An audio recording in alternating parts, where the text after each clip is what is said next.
اعوذ باللہ من الشیطان اللعین الرجیم بسم اللہ الرحمن الرحیم الحمد للہ الذی جعلنا من المتمسکین بولایت امیر المؤمنین والائمۃ علیہم السلام والصلاة والسلام علی رسولہ الکریم وآلہ الطیبین الطاہرین المعصومین المقبولین واللعن الدائم علی اعدائہم اجمعین من یومنا ھذا الی قیام یوم الدین. اما بعد، اشہد یا امیر المؤمنین ان الشاک فیک ما آمن بالرسول الامین.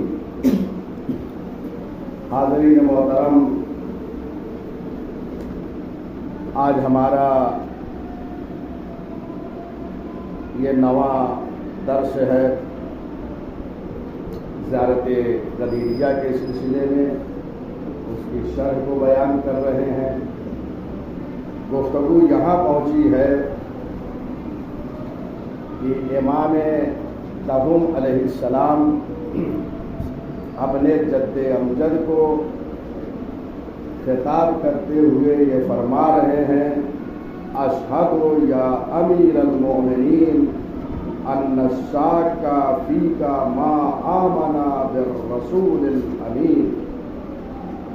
میں گواہی دیتا ہوں اے امیر المومنین کہ آپ میں شک کرنے والا رسول امین پر ایمان نہیں لایا، یعنی وہ مومن نہیں. میں نے یہ بات عرض کیا ابتدائے سخن میں بھی کہ امیر المومنین جو یہ لقب ہے متعدد مرتبہ امام نے استعمال کیا ہے، اور اس کے معنی کو بھی بیان کیا کہ امام نے یہ لقب کیوں بار بار استعمال کیا ہے. اس لیے کہ اس کا تعلق قدیر سے ہے، امیر المومنین کا. امیر کے معنی میں نے عرض کیا حاکم کے ہیں، سرپرست کے ہیں، مولا کے ہیں. چونکہ قدیر میں مولا بنائے گئے امیر المومنین، یہ لقب اسی مطلب کی طرف اشارہ کر رہا ہے. چنانچہ امام فرماتے ہیں کہ میں گواہی دیتا ہوں اے امیر المومنین، آپ میں جو شک کرے وہ رسول پر ایمان نہیں لایا، وہ مومن ہی نہیں ہے. کیوں؟ اس لیے کہ جو کچھ امیر المومنین کے حوالے سے بیان کیا ہے وہ پیغمبر اکرم نے آپ کی ولایت کو، آپ کی امامت کو، آپ کی وصایت کو، آپ کی خلافت کو، آپ کی جانشینی کو پیغمبر اکرم نے بیان کیا. لہذا اگر کوئی شک کر رہا ہے امامت امیر المومنین میں، خلافت امیر المومنین میں، تو رسول پر وہ ایمان نہیں لایا ہے. کیونکہ اعلان ولایت جو کیا ہے وہ رسول اللہ نے کیا ہے، لہذا ان پر ایمان نہیں لا رہا ہے. اگر ان پر ایمان ہے تو ولایت کو بھی تسلیم کرتا، خلافت کو بھی تسلیم کرتا، اور جانشینی امیر المومنین کو قبول کرتا. چونکہ وہاں ایمان جو ہے مزمحل اور کمزور ہے، اس لیے یہاں ولایت اور امامت امیر المومنین میں شک کر رہا ہے، اور جو شک کر رہا ہے وہ مومن نہیں ہے. اب وہ چاہے ولایت میں منصب میں شک کرے یا فضائل و کمالات میں شک کرے، یعنی وہ فضائل جو پیغمبر اکرم نے بیان فرمائے ہیں اگر اس میں شک کرے تو وہ بھی مومن نہیں ہے. کیونکہ یہ مناقب امیر المومنین جو ہے وہ پیغمبر اکرم نے بیان فرمائے ہیں. لا تحصا ولا تعد فضائل امیر المومنین ہے، جن کو شمار نہیں کر سکتے، گن نہیں سکتے. میں چند حدیثوں کی طرف اشارہ کر رہا ہوں. یہ پیغمبر نے جو ارشاد فرمایا، اگر کوئی شک کرے ان تمام چیزوں میں تو وہ مومن نہیں ہے. پیغمبر نے فرمایا علی عمود الدین، علی عمود الدین، علی دین کا ستون ہے. اگر کوئی شک کرے اس حدیث مبارک میں تو وہ مومن نہیں۔ علی خیر الناس، علی افضل الناس، علی خیر الناس ہیں، لوگوں میں سب سے بہتر ہے، علی لوگوں میں سب سے افضل ہے۔ علی عالم الناس، علی لوگوں میں عالم ہے۔ علی ادہد الناس، علی اتقی الناس، علی عالم ہے، علی ادہد ہے، سب سے بڑے زاہد ہے، سب سے بڑے متقی و پرہیزگار ہیں، سب سے زیادہ ورع رکھتے ہیں، پرہیزگاری رکھتے ہیں۔ یہ سائر فضائل و کمالات جو ہیں اگر کوئی منکر ہو جائے، شک کر جائے تو وہ پیغمبر پر ایمان نہیں لائے۔ تو بہرحال آپ نے ملاحظہ فرمایا کہ یہاں مولا نے النشاک کا جو شک کرے وہ مومن نہیں۔ اگر شک کرے، جبکہ شک میں جو ہے دونوں طرف جو ہے پلڑا ترازو کا جیسے برابر ہوتا ہے، ویسے شک کی حالت ہوتی ہے۔ حالت شک جو ہے وہ 50-50% ہوتی ہے، اسے کہتے ہیں شک۔ تو اگر شک کرے، انکار نہیں کر رہا، صرف شک کر رہا ہے تو وہ مومن نہیں ہے۔ اور اگر کوئی فضائل کا انکار کرے، کوئی ایسی حدیثوں کا انکار کرے، کوئی علی کو مولا نہ مانے، تو نہ یہ کہ وہ امیر المومنین پہ ایمان نہیں لایا، اس کا ایمان پیغمبر پہ نہیں ہے۔ کتنا اہم مطلب ہے۔ اب جو امیر المومنین کو چھوڑ کر اور پیغمبر کے حوالے سے سارے پروگرام سے کر رہے ہیں، ان کا ایمان پیغمبر پہ بھی نہیں ہے۔ اس لیے کہ سارے کمالات، سارے فضائل، اب یہ نہیں اگر اپنے میں بھی کوئی شک کر جائے، اس لیے کہ بہت سو کے سمجھ میں نہیں آتے فضائل، شک میں پڑ جاتے ہیں ہے بھی یا نہیں ایسے فضائل و کمالات۔ تو اگر شک کرے کوئی تو نہ یہ کہ امیر المومنین پر ایمان نہیں لایا، بلکہ خود پیغمبر پر ایمان نہیں لایا۔ ملاحظہ فرمایا آپ نے، پیغمبر پر بھی ایمان نہیں لا رہے جو ولایت کو قبول نہیں کر رہے، جو امامت کو تسلیم نہیں کر رہے، جو خلافت کو تسلیم نہیں کر رہے، جو فضائل و کمالات، اگر کوئی شک کرے تو وہ مومن نہیں ہے۔ پیغمبر اکرم پر ایمان نہیں، اور جو پیغمبر اکرم پر ایمان نہیں لایا وہ دائرے اسلام میں نہیں ہے، خارج ہو گیا۔ بہت سارے مطالب ہیں اس کے ضمن میں، اگر کوئی بات ایسی رہ گئی تو میں یہاں پہ حاضر ہوں، انشاءاللہ آپ اس حوالے سے پوچھ سکتے ہیں۔ تو یہ فقرہ ہے اشہد یا امیر المومنین، میں گواہی دیتا ہوں کہ اگر کوئی آپ میں شک کرے ولایت و خلافت میں تو رسول پر ایمان نہیں لایا، اور اگر کوئی انکار کرے تو بدرجہ اولا وہ مومن نہیں ہے۔ اگر صرف شک کر جائے تو مومن ہے، اور جو انکار کر رہے ان کا ٹھکانہ کہاں ہوگا۔ اس کے بعد کا فقرہ ہے زیارت کا، وَأَنَّ الْعَادِلَ بِكَ غَيْرَكَ عَائِدٌ عَنِ الدِّينِ الْقَوِيمِ الَّذِي ارْتَضَاهُ لَنَا رَبُّ الْعَالَمِينَ۔ میں گواہی دیتا ہوں اے امیر المؤمنین، جو آپ کی ولایت کو چھوڑ کر دوسرے کی ولایت و سرپرستی میں چلا گیا، وہ دین مستحکم سے خارج ہو گیا، وہ دین میں نہیں رہ گیا۔ اب لوگ یہ کہتے ہیں کہ کس کو دین میں رکھا جائے، یہ بحث ہوتی رہتی ہے، کون دین سے خارج ہوا اور کون دائرے دین میں ہے۔ یہاں مولا نے، امام معصوم نے وعدے کر دیا کہ اگر کوئی علی کی ولایت سے عدول کر جائے، چھوڑ کر کسی اور کی ولایت و سرپرستی میں چلا جائے، تو وہ اللہ کے دین سے خارج ہو گیا اور اللہ کے دین کا دشمن ہو گیا۔ دشمن دین ہے وہ جو علی کی ولایت کو تسلیم نہ کرے۔ کتنا واضح مسئلہ ہے، جو علی کی ولایت کو چھوڑ کے ان کی امامت کو تسلیم نہ کرے، دوسرے کی ولایت و سرپرستی کو قبول کر لے، وہ دشمن دین ہے۔ صرف خارج نہیں ہوا ہے، ایک دفعہ خارج ہو کے ممکن ہے خاموش ہو جائے، خارج بھی ہو گیا اور دشمن ہے وہ دین کا۔ ملاحظہ فرما رہے ہیں، الذی، کون سے دین کا دشمن ہے؟ الذی ارتضاہ لنا رب العالمین، وہ دین کہ جس دین کو اللہ نے ہمارے لیے پسند کیا ہے. کیونکہ ادیان بہت سے ہیں، کس دین کی بات ہو رہی؟ وہ دین جو اللہ نے ہمارے لیے پسند کیا ہے. اب وہ کون دین ہے کہ جس کو اللہ نے ہمارے لیے پسند کیا ہے؟ وہ دین غدیری ہے. اس لیے کہ علی کی ولایت کے ذریعے سے اللہ اس دین سے راضی ہوا. چنانچہ ولایت کے بعد وہ آیت نازل ہوئی، الیوم اکملت لکم دینکم واتممت علیکم نعمتی وردیت لکم الاسلام دینا. علی کی ولایت کے ذریعے سے اللہ اس دین سے راضی ہوا. اس کا مطلب یہ ہے کہ جس دین میں ولایت علی نہیں ہے اللہ اس دین سے راضی نہیں ہے. اللہ اس دین سے راضی نہیں. اس دین کو کیوں ہمارے لیے پسند فرمایا؟ اس لیے کہ یہ دین علی کی ولایت سے وابستہ ہے. اور خود قرآن مجید میں یہ آیت موجود ہے. بہت سے علماء اہل سنت نے اس آیت کو اپنی کتابوں میں حدیث غدیر کے ذیل میں لکھا ہے. ابھی میں نے 3 آرٹیکلز لکھے ہیں غدیر کے حوالے سے، سب علماء اہل سنت کے کتابوں سے، اور سارے ان کے جوابات.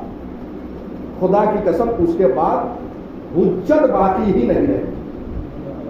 یہ آرٹیکل ایسے ہیں، میں انشاءاللہ ابھی کچھ دنوں میں سوشل میڈیا پہ ڈالنے والا ہوں.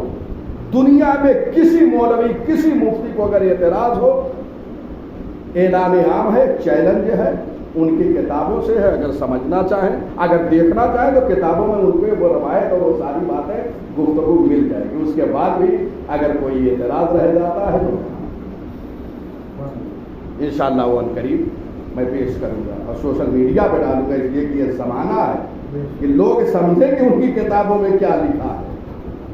ضرورت اس بات کی آ گئی کہ اب ہمیں سمجھانا ہے کہ ان کے یہاں کیا لکھا ہوا ہے. تو اللہ اس دین سے راضی ہے جس میں اعلان ولایت ہے. وَأَكْمَلَهُ بِوِلَایَتِكَ. اب زیارت کا یہ فقرہ ہے، وَأَكْمَلَهُ بِوِلَایَتِكَ یوم القدیر. اور اے مولا، اے امیر المومنین، میں گواہی دیتا ہوں کہ اللہ نے اس دین کو مکمل کیا ہے آپ کی ولایت سے. جو غدیر کے دن آپ کی ولایت کا اعلان ہوا، اس ولایت کے ذریعے سے اللہ نے اس دین کو مکمل کیا ہے. یہی آیت جو ابھی میں نے آپ کے گوش گزار کی، الیوم اکملت لکم دینکم. آج میں نے دین کو مکمل کیا. تو دین کس کے ذریعے سے مکمل ہو رہا ہے؟ ولایت علی کے ذریعے. میرے بعض مومنین اور بعض بھائی نہیں تھے ابتدائے سخن میں جب میں نے آغاز کیا تھا.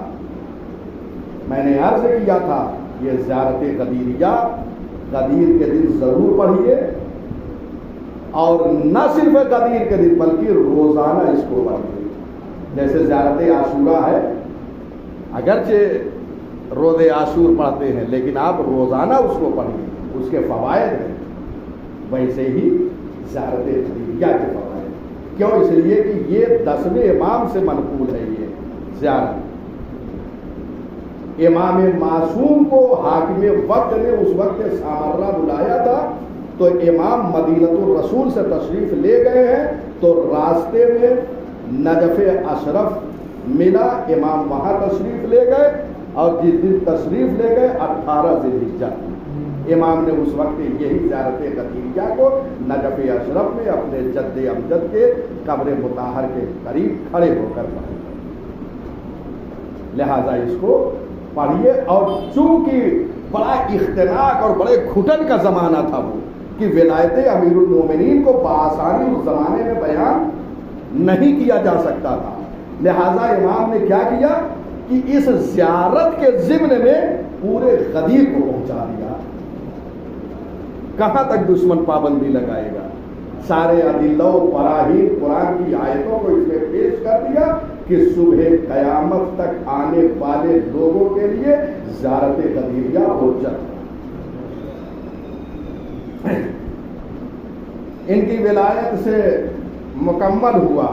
وَأَشْهَدُ أَنَّكَ الْمَعْنَى بِقَوْلِ الْعَزِيزِ الرَّحِيمِ، اور میں گواہی دیتا ہوں، دیکھیں زیارت قدیریہ میں آیتوں کو مولا نے متعدد آیتیں ہیں جس کو استعمال کیا ہے، 32 سے زیادہ آیتیں زیارت قدیریہ میں ہے جو استعمال ہوئی، اور بہت سی آیتیں ایسی ہیں کہ جن کی طرف امام نے اشارہ کیا ہے، یہ سب دلیل کے طور پر پیش کیا ہے۔ امام فرماتے ہیں میں گواہی دیتا ہوں انکا المعنی بقول العزیز الرحیم، اپنے جج سے خطاب کر رہے ہیں کہ میں گواہی دیتا ہوں کہ اللہ کا جو یہ قول قرآن مجید میں ہے اس سے مراد آپ ہیں مولا امیر المومنین۔ کون سی آیت ہے؟ وہ یہ ہے وَأَنَّ هَذَا صِرَاطِي مُسْتَقِيمًا فَاتَّبِعُوهُ، یہ آیت ہے قرآن مجید میں سورہ انعام آیت نمبر 153۔ اس کو آپ ملاحظہ فرمائیے، قرآن مجید میں یہ میرا سیدھا راستہ ہے۔ آیت کے مصداق کون ہے؟ امیر المومنین۔ آیت میں پروردگار فرما رہا ہے ایک وَأَنَّ هَذَا صِرَاطِي مُسْتَقِيمًا، یہ امیر المومنین جو ہے میرا سیدھا راستہ ہے مستق آنے کا۔ اگر کوئی اللہ تک پہنچنا چاہتا ہے تو علی کے ذریعے سے پہنچے، یہ صراط مستقیم ہے۔ متوجہ ہے نا؟ اِنَّ هَذَا صِرَاطِي مُسْتَقِيمًا فَاتَّبِعُوهُ، امر ہے اس راستے کا اتباع کرو، اس راستے کی پیروی کرو اگر اللہ تک پہنچنا ہے۔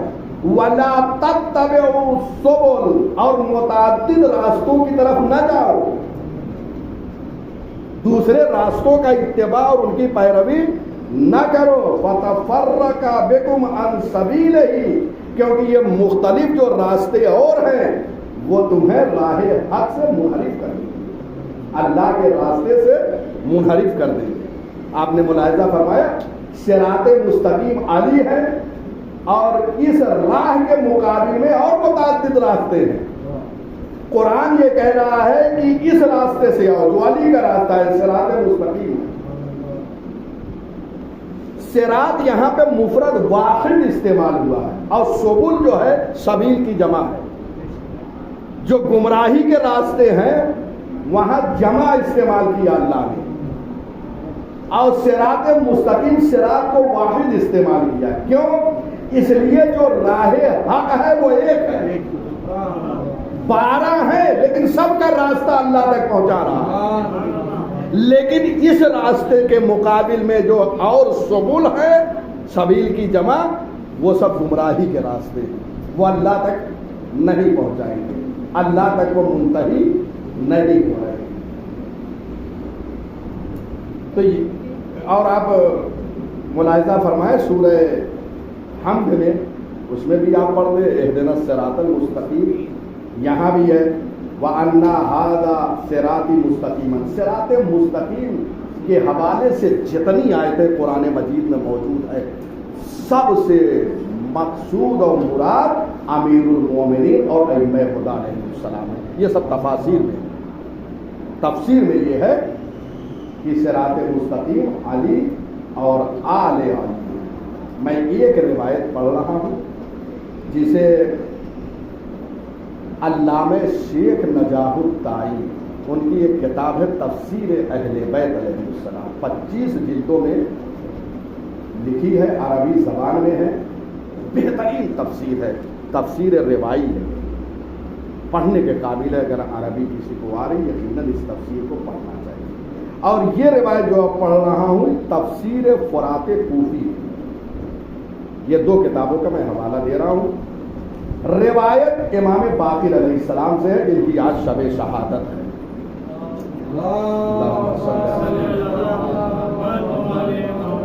قال الباقر علیہ السلام فی قولہ تعالی وَأَنَّ هَذَا صِرَاطِي مُسْتَقِيمًا فَاتَّبِعُوهُ وَلَا تَتَّبِعُوا السُّبُلَ سبیل۔ قال علی بن ابی طالب والائمہ علیہ السلام من ولد فاطمہ ہم صراط اللہ فمن اباہم سلک السبل. یہ روایت ہے. مولا فرماتے ہیں یہ اللہ نے جو قرآن میں فرمایا ہے انا ھذا صراطی مستقیما فاتبعوہ ولا تتبعوا السبل، اس سے مراد کون ہے؟ قالا، امام نے فرمایا علی بن ابی طالب ہے، والائمہ، اور ائمہ جو اولاد فاطمہ سے وہ سب اس آیت سے مراد اور مقصود ہے. ہم صراط اللہ، یہ سب کے سب صراط اللہ ہیں، اللہ کا راستہ ہے، یعنی توحید تک جاتے ہیں، یہ ڈائریکٹ راستے. اب اگر کوئی موحد بننا، آج توحید کا جو بڑا ڈنکا ہر جگہ پیٹ رہے ہیں جو یہ ہم موحد ہیں، ہم سے بڑا کوئی موحد نہیں ہے. ابھی پرسوں آپ 9 ذی الحجہ کو ضرور پڑھیے دعائے عرفات. یقین جانیے جو توحید سرکار سید الشہداء امام حسین علیہ السلام نے بیان کر دی ہے کسی مذہب میں نہیں پائیں گے. اور اس کا اعتراف میں نے سوشل میڈیا پہ دیکھا بہت سے علماء اہل سنت نے کیا ہے کہ شیعوں کے یہاں جو توحید ہے وہ کسی کے یہاں نہیں ہے. کیوں؟ اس لیے کہ ہم ائمہ ہدیٰ کے ذریعے سے توحید تک پہنچے ہیں، تو ہمارے جیسی توحید کس کے پاس ہوگی؟ لہذا ہمارے پاس توحید. اور افسوس اس بات کا ہے کہ جو سب سے بڑے موحد ہیں شیعہ علی بن ابی طالب، ان کو پاکستان اور دیگر ممالک میں شرک اور کفر کی بنیاد پہ قتل کیا جا رہا ہے کہ یہ مشرک ہے، یہ کافر ہے. افسوس کا معاملہ. اسلام کبھی اجازت نہیں دیتا، قرآن نے کبھی نہیں لکھا ہے کہ کسی کا خون جو ہے بیجا بہایا جائے. ساری چیزیں موجود ہیں. بہرحال یہ وہاں پہ موجود ہے. ذل واللہ وذل، اس کے بعد امام فرماتے ہیں ذل واللہ وذل من اتبع کا سوا کا، گمراہ ہو گیا اور گمراہ کیا اس نے کہ جس نے امیر المومنین سے ہٹ کر کسی اور کی پیروی کی، جس نے کسی اور کا اتباع کیا، امیر المومنین کو چھوڑ کر کسی اور کی پیروی کر لیا تو خود بھی گمراہ ہے اور دوسروں کو بھی گمراہ کر رہا ہے.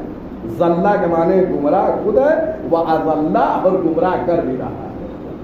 یہ سب ہو رہا ہے. وَعَنَدَ عَنِ الْحَقِّ مَنْ عَادَاكَ، اور وہ حق سے منحرف ہو گیا جس نے آپ سے دشمنی کیا اے امیر المومنین. وہ حق سے منحرف ہو گیا جس نے امیر المومنین سے دشمنی کیا. اللہم سمعنا لعمرک، پروردگارا ہم نے تیرے امر کو سنا جو کچھ علی کے بارے میں ہے. وَأَطَعْنَا، اور ہم نے اطاعت کیا. وَاتَّبَعْنَا صِرَاطَكَ الْمُسْتَقِيمَ، اور ہم نے تیرے صراط مستقیم کی پیروی کیا. فَاهْدِنَا رَبَّنَا، اے میرے پروردگار اب آئندہ ہم کو اس راستے پہ باقی رکھ جو علی اور علی کا راستہ ہے. وَلَا تُزِغْ قُلُوبَنَا وَلَا تُزِغْ قُلُوبَنَا بَعْدَ إِذْ هَدَيْتَنَا إِلَىٰ طَاعَتِكَ، اور ہدایت کے بعد ہمارے دل کو جو ہے وہ ٹیڑھا نہ ہونے دینا، منحرف نہ ہونے دینا. جب تو نے ہدایت کر دیا ہے صراط مستقیم کی طرف تو اب تیری بارگاہ میں یہ دعا ہے کہ اس راستے پر ہمیں باقی رکھے، یعنی جو علی اور اولاد علی کا راستہ ہے اس پر ہم کو باقی رکھے. یہ نماز جو پڑھتے ہیں نا، یہ بظاہر اللہ کی بارگاہ میں آپ نماز پڑھتے ہیں، لیکن یہ 17 رکعات میں تقریباً 10 مرتبہ اہدنا الصراط المستقیم جو کہتے ہیں، اس کا مطلب کیا ہے؟ یعنی ہم کو علی اور علی کے راستے پہ باقی رکھ. اس کا مطلب یہ ہے کہ جو نماز نہیں پڑھتا ہے اسے اس اقرار کی بھی توفیق نہیں ہے. بہت اہم جملہ، نماز پڑھیے. کیوں؟ اہدنا الصراط المستقیم پہ جب پہنچیں گے تو یاد آئے گا کہ یہ راستہ علی اور اولاد علی کا ہے. وَجَعَلْنَا مِنَ الشَّاكِرِينَ لِأَنْعَمِكَ، اور ہمیں شاکرین شکر کرنے والوں میں سے قرار دے اپنی نعمتوں کا۔ آپ دیکھ رہے ہیں یہاں پر جو فقرات امام نے استعمال کیے اس میں معیار حق علی کو بتایا، یعنی علی معیار حق ہے، جو علی کے علاوہ کسی اور کا اتباع کرے وہ ضل گمراہ ہے اور گمراہ کر رہا ہے۔ اب معیار جو ہے یہ پیغمبر نے ایک حدیث کے ذریعے سے بیان کیا، کیونکہ پیغمبر اکرم کے بعد بہت سارے فتنے اٹھے ہیں، تاریخ میں سب کچھ لکھے۔ اب رسول اسلام کو یہ فکر لاحق تھی کہ میرے بعد جب فتنے اٹھیں گے تو میں یہ بیان کر کے جاؤں کہ کدھر تمہیں جانا ہے، کس راستے پہ چلنا ہے، اس راستے کو بیان کر دیا۔ اور اب جو یہ روایت میں پیش کر رہا ہوں حلیۃ الاولیاء جلد نمبر 1 صفحہ 86 اس میں یہ روایت ہے، جناب عمار سے پیغمبر نے خطاب کر کے یہ فرمایا تھا، یا عمار ان رأیت علیا قد سلک وادیا وسلک الناس وادیا غیرہ فاسلک ما علی ودع الناس۔ عمار اگر تم دیکھو کہ علی ایک راستے پہ چل رہے ہیں اور پوری دنیا ایک راستے پہ چل رہی ہے تو سب کو چھوڑ دینا، علی جس راستے پہ ہے اس راستے پہ چلنا، کیونکہ یہی ہدایت کا راستہ ہے، یہی صراط مستقیم ہے، یہی راستہ اللہ کی طرف جا رہا ہے۔ آپ نے ملاحظہ فرمایا یعنی تنہا اگر علی ایک طرف ہو اور پوری کائنات ایک طرف ہو تو پوری کائنات مل کر علی کے مقابل میں نہیں آ سکتی، اور ان کو لا رہے ہو مقابل میں تنہا۔ پیغمبر نے حدیث مبارک میں کہ تنہا علی چل رہے ہیں ایک راستے پہ، ساری کائنات ایک راستے کو، تو علی کے راستے پر چلنا۔ اللہ اکبر۔ وَعَنَدَ عَنِ الْحَقِّ، منحرف ہو گیا حق سے جس نے علی سے دشمنی کیا۔ علی سے جس نے دشمنی کیا وہ ناصبی ہے۔ ناصبی کہتے ہیں جو علی اور آل علی سے دشمنی کرے، اظہار دشمنی کرے، اسے ناصبی کہتے ہیں۔ اس سے قبل بھی میں نے ایک روایت سنائی تھی اور اس کی طرف اشارہ کر رہا ہوں۔ اللہ نے، اس پہ غور کیجئے میرے بچوں، میرے جوانوں، ان ساری چیزوں کو رکھو کہ اللہ نے کائنات میں سب سے نجس کتے کو پیدا کیا۔ کتا سب سے نجس ہے کائنات میں، اور ناصبی جو ہے وہ کتے سے بھی زیادہ نجس ہے، یعنی جو علی اور اولاد علی سے دشمنی کرے وہ کتے سے بھی زیادہ نجس ہے، یعنی کائنات میں سب سے زیادہ نجس ناصبی۔ اور یہ روایت میں نے اس سے پہلے حوالہ دیا تھا، علامہ عامری نے وسائل الشیعہ میں نقل کیا۔ اللہ اکبر۔ اس کے بعد یہ ساری بحثیں کہ علی کا راستہ جو ہے وہ حق کا راستہ ہے، پروردگار ہم کو اس راستے پہ چلا، اس سے منحرف نہ کرنا، ہم اسی کی دعا کرتے ہیں اور ہمیں توفیق دے کہ تیری نعمتوں کا ہم شکر کریں۔ تو یہ شکر کی توفیق بھی اللہ سے طلب کرنا چاہیے، اگر وہ توفیق نہ دے تو آپ کچھ نہیں کر سکتے۔ سب سے بڑی نعمت ہے ولایت امیر المومنین۔ قرآن مجید نے علی کی ولایت کو نعمت کہا ہے، علی کی ولایت نعمت ہے اور نعمت عظمیٰ ہے، سب سے بڑی نعمت ہے۔ پروردگارہ ہمیں توفیق دے کہ تیری نعمتوں کا ہم شکریہ ادا کریں۔ اب سب سے بڑی نعمت کا شکریہ کب تک ادا کرنا ہے کہ اللہ نے امیر المومنین کو ہمارا امام بنایا۔ خدا کا شکر ہے کہ ہم علی کی امامت میں ہیں، اولاد علی کی امامت میں ہیں۔ اس کے بعد بس تمام کر رہا ہوں۔ وَأَشْهَدُ أَنَّكَ، یہ یہاں سے امیر المومنین کے صفات کو بیان فرما رہے ہیں مولا۔ وَأَشْهَدُ أَنَّكَ لَمْ تَزَلْ لِلْهَوَىٰ، میں گواہی دیتا ہوں، میں سمجھتا ہوں کہ وقت ہو چکا ہے، اب یہ گفتگو چونکہ مسلسل ہے میں یہی تمام کر رہا ہوں، اور انشاءاللہ آئندہ چونکہ کنٹینیو ہے، یہاں سے صفات امیر المومنین کے بیان کر رہے ہیں اور کافی وقت درکار ہے، اور وہ وقت ہے نہیں کہ میں مزید اس سے زیادہ آپ کو زحمت سماعت دوں. آج شب شہادت امام باقر علیہ السلام ہے، جنہیں باقر العلوم کہا جاتا ہے. علوم کو شگافتہ کرنے والی آپ کا یہ لقب، آپ کو باقر العلوم کہا گیا. باقر العلوم من الاولین والآخرین، اولین کا علم بھی ان کے پاس ہے اور آخرین آنے والے علم ما کان علم ما یکون ان کے پاس ہے. یہ روایتوں میں آپ دیکھتے ہوں گے، میں اس کا معنی بیان کر رہا ہوں. علم ما کان وما یکون، یا کہیں میں علم ما کان علم ما کائن کہا جاتا ہے.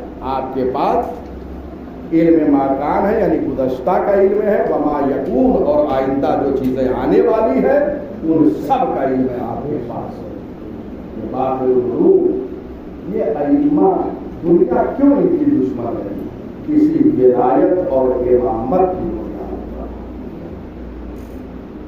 آج سب ہے کہ جس نے کائنات کو علم دیا اس کی شب شہادت اس پر ہی کیا ہے.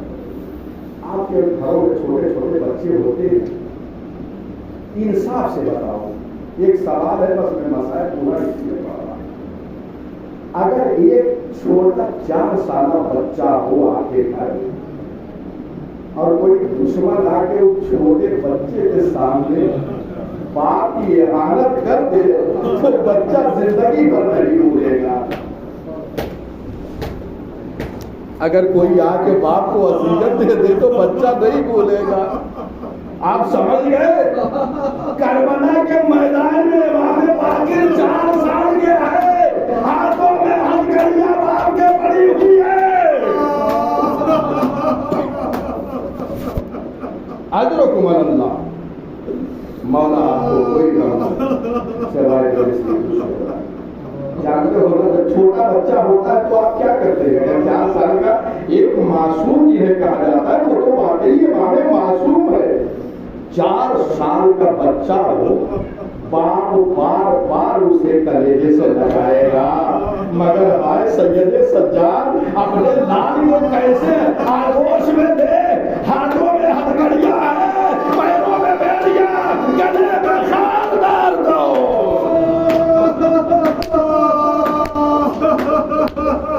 ہاں باب ازا، اگر بچہ بچپنے میں یہ مصیبت دیکھ لے تو زندگی اس کی کیسے گزرے گی میں نہیں بیان کر سکتا.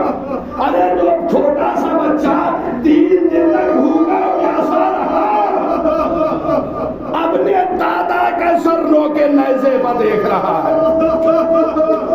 مخدرات عصمت و طہارت کو برہنہ سر بنوایا میں دیکھ رہا ہے، وہ کبھی نہیں بھول سکتا. ہاں وہ امام دمشق میں رہا، قید خانے میں رہا. جب چھوٹ کر قافلہ آیا تو سید سجاد زندگی بھر روتے رہے. اب بتاؤ امام باقر کی کیا کیفیت ہوتی ہوگی جب باپ نگاہوں کے سامنے بچہ روتا ہے تو باپ منع کرتا ہے، لیکن اگر باپ روئے تو بچے پہ کیا گزر جائے گی. میں نہیں بیان کر سکتا.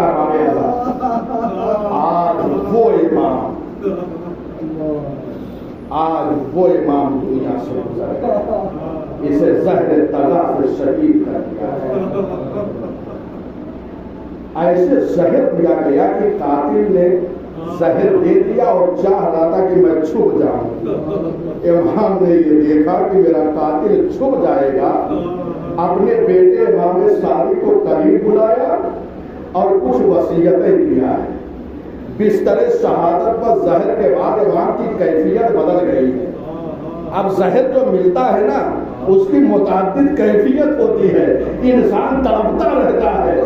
آپ حسن مجتبیٰ کا عالم پڑھ چکے ہیں نا کتابوں. کیا کیفیت ہوئی؟ امام باقر کو زہر دیا گیا، امام تڑپ رہے ہیں بستر پر.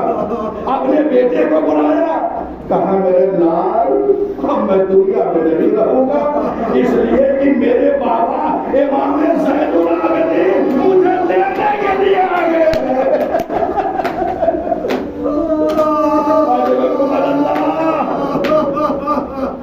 اس کے بعد وصیت کیا میرے لال تمہیں مجھے غسل دینا اور تمہیں مجھے کفن پہنانا۔ یہ وصیت امام صادق کو کر رہے، جب یہ وصیت فرما رہے ہوں گے کہ مجھے غسل دینا مجھے کفن دینا، تو کیا امام باقر کو کربلا یاد نہ آیا ہوگا؟ ارے جہاں نگاہوں سے دیکھا دادا کو غسل نہ دیا گیا، نہ کفن میں نہایا گیا، ہاں بابے ایسا لو ایک جملہ تاکہ یہ چاہ رہا تھا کہ میں چھوڑ رہا ہوں۔ امام نے اپنے بیٹے امام صادق سے ایک جملہ کہا، میرے لال میرے مال کا ایک حصہ میری عزاداری کے لیے وقف کیا جائے۔ امام نے ایک مال کے سلسلے میں وصیت کر دیا کہ 10 سال تک جب حاجی مینا کے لیے آئے، حج بیت اللہ کے لیے آئے، تو 10 سال مینا میں میری عزاداری کی جائے۔ عزاداروں سمجھ گئے یہ وصیت کیوں ہے؟ اس لیے کہ قاتل ظاہر دے کے چھپنا چاہ رہا تھا۔ امام نے بتا دیا میری عزاداری کرو تاکہ میرا قاتل چھپنے نہ پائے۔ اجرکم اللہ، بس آخری جملہ میں تمام کر رہا ہوں۔ ارباب اعزاز ساری وصیت ہوئی، امام صادق نے غسل و کفن دیا اور اپنے بابا کا جنازہ اٹھایا اور لے جا کر اپنے دادا امام زین العابدین کے پہلو میں دفن کر دیا گیا۔ عزاداروں آپ بھی اپنے مرحومین کو لے جاتے ہیں دائرے میں، کیا آپ نے کبھی سنا کہ دائرے مین مومن میں کسی قبر کی احانت کی گئی ہو؟ مگر ہائے بابے باقی، ہائے خاندان اہل بیت، ارے دفن کے بعد مزار کو توڑ دیا، آج قبر اقدس پر کوئی صاحبہ نہیں ہے، روح رسول تڑپ رہی ہوگی۔ ہائے میرے